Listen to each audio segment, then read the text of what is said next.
At 3 years old was when I first got placed into foster care. It was myself and my two sisters. We always moved around together. There was a couple homes that didn't allow 3 kids, so of course I would split off and then my younger and older sister would stay together.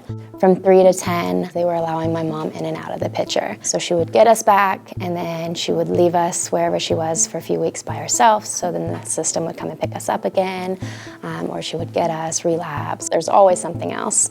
And every time we got pulled, we got put into a different placement. It was never the same placement.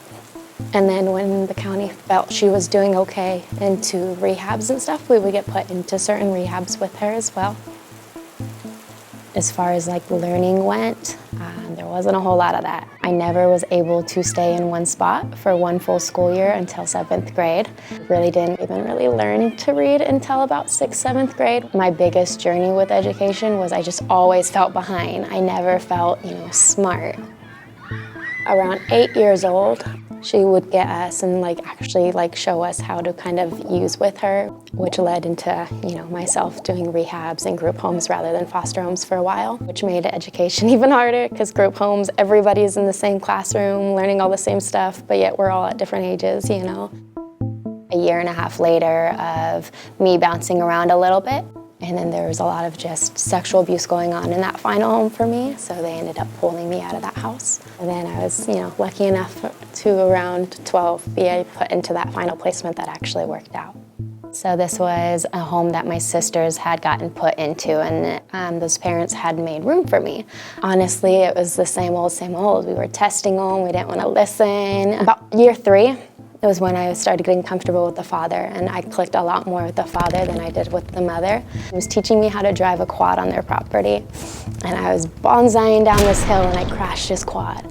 I was mortified, so I started to cry because I thought normally at this time is, when sometimes the father figure would beat us because we just didn't do something that they, approved of. And so I got really scared and he came over and he just gave me a big ol' hug. And honestly, it was that point on that I kind of was, all right, we're gonna be okay here.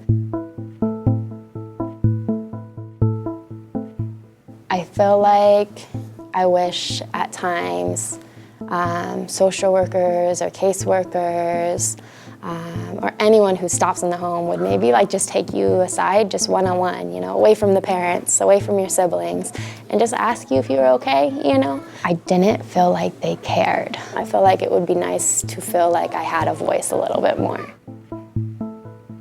There's a lot of flaws in the system, and I feel like I pray that the system is only improving from when I was in it.